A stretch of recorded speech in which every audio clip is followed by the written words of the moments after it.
Hello there and welcome to my channel Novice Modelling in a Midlife Crisis. My name is Andy and today we're going to be doing a what's in the box kit review, quick style, on my RS Models 172 scale, kit number 9203031, which is a Dornier Do-17K late version long engine nacelle.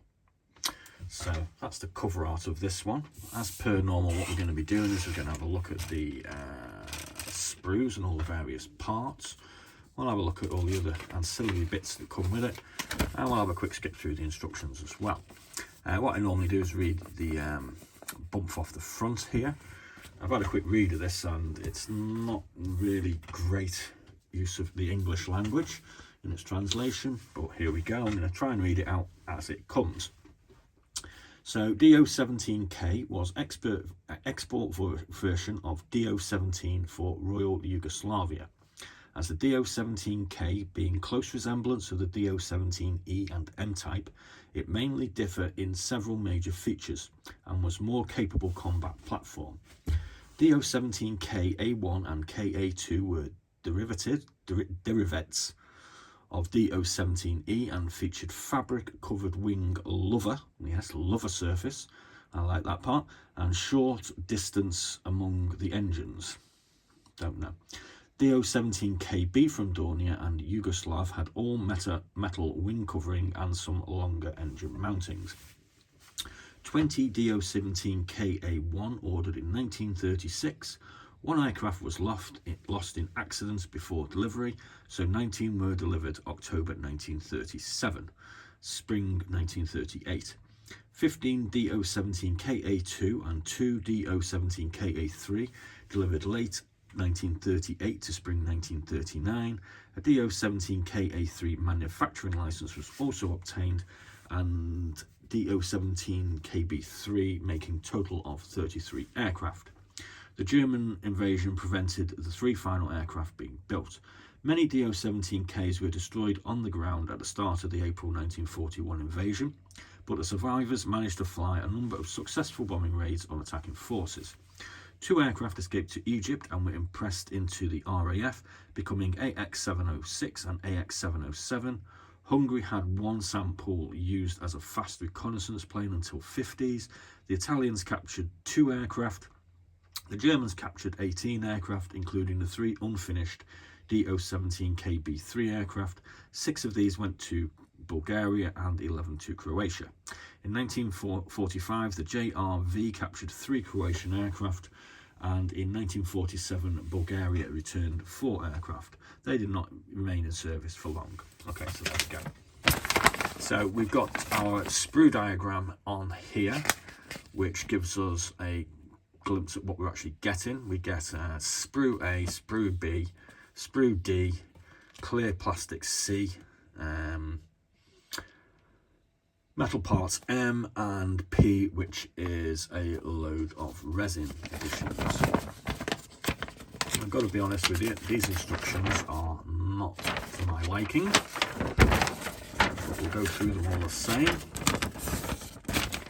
So section 1, we're going to put a load of metal photo etch parts together, which are basically the straps for our pilot seats. Quite nice, quite informative of how to do it. I'm not too sure what this question mark's all about, but that's obviously an option. Section 2, we're going to look at the cockpit interior. Again, we've got some M parts going on here as well, some metal parts.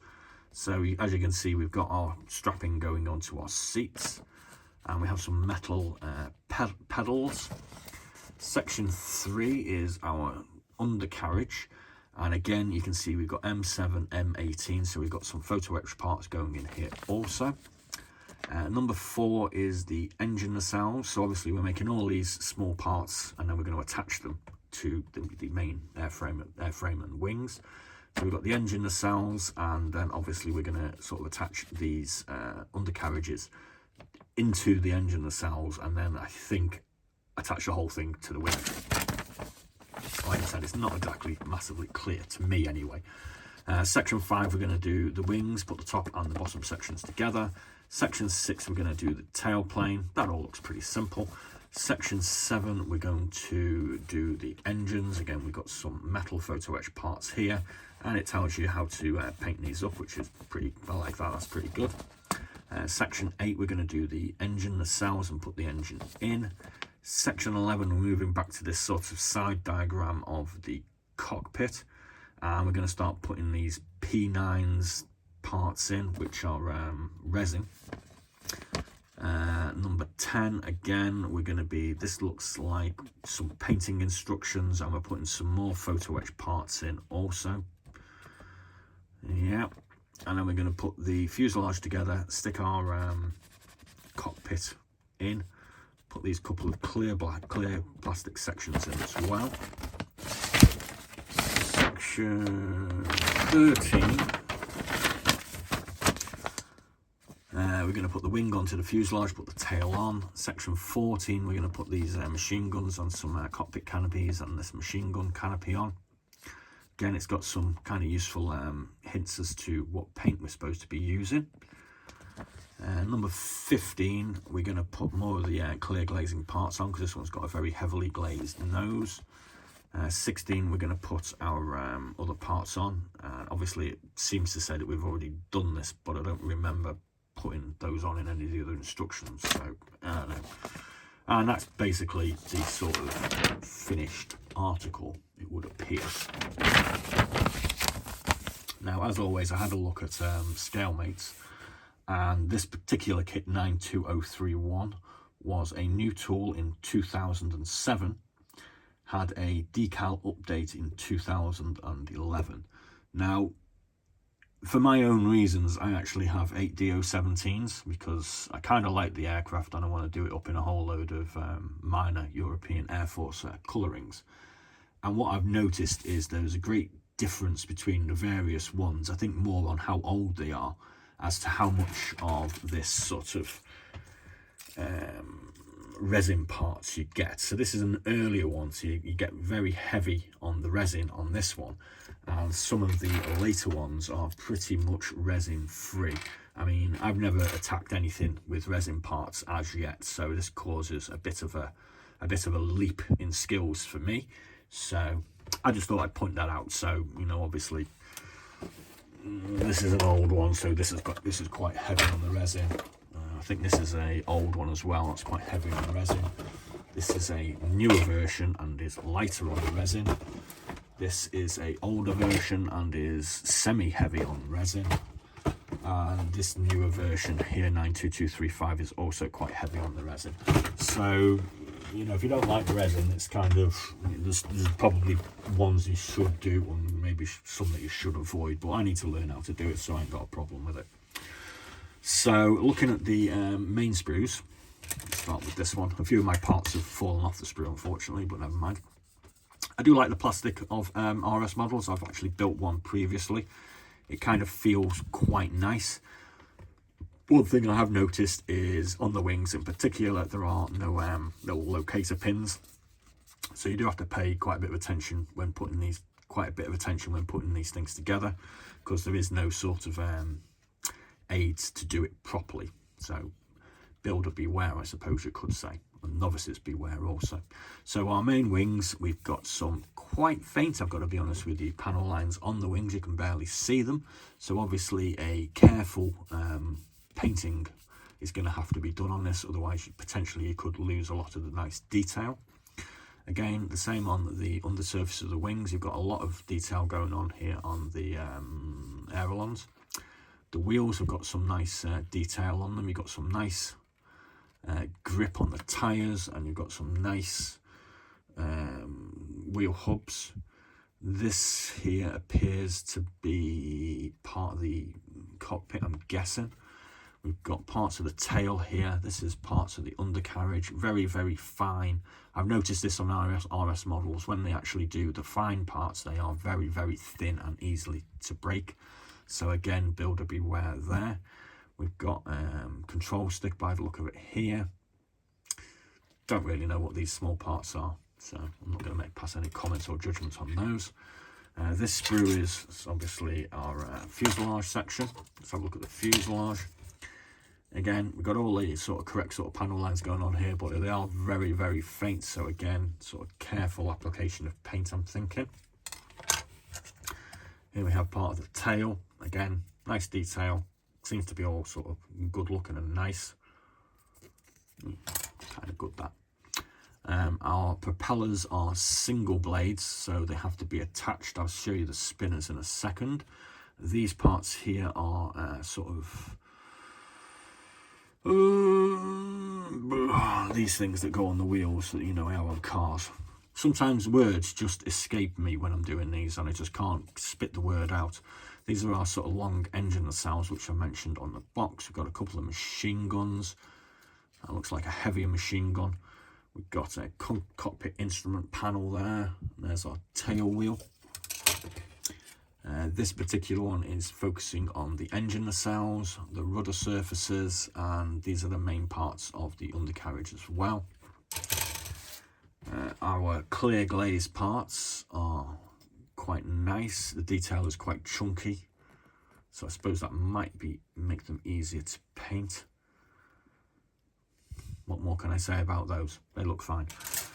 We have a photo etch section, which is here. This is part of the engine. We've got additional parts for our cockpit.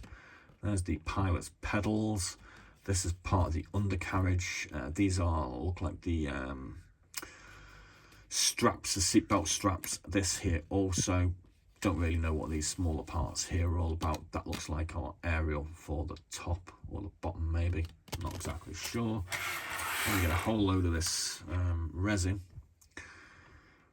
Don't know. Now, I've had a look for all these on the instructions, and I've got to be honest with you, I can't find any mention of them. I'm kind of guessing they're sort of for the insides of the aircraft, possibly sort of for holding bombs. I couldn't see it on the instructions, basically, so I don't really know what they're all about. This looks like it's a cockpit interior. So this is sort of instrument panels and what have you, I think. Again, this one is looking like instrument panels and equipment for the insides. Obviously, it all needs to be cut out. Never done it. Gonna have to learn.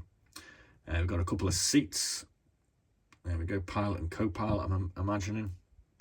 That looks really thin. Don't know, maybe it's just a frame. We've got two of these, which are the spinners. So that's the inside of the spinner probably going in the engine, and then this is part of the spinner attaches on the top. And as you can see, they've got 3 points here to attach our propellers. Oh joy, that is going to be a lot of fun getting them straight.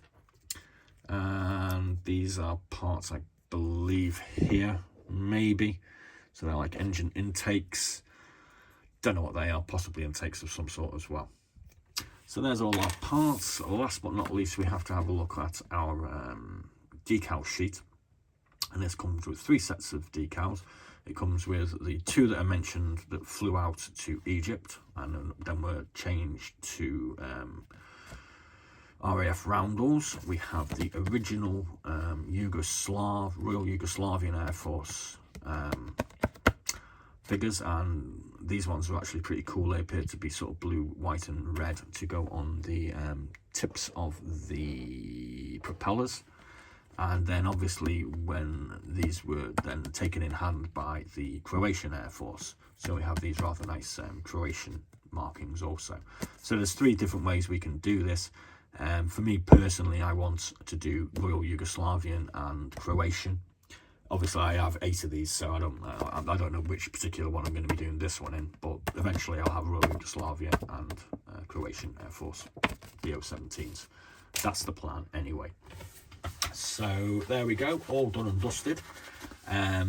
Please do like and subscribe and check out some of our other videos. We have about getting on for 125 kit reviews out there for both 135 and 172 and a few other random sizes.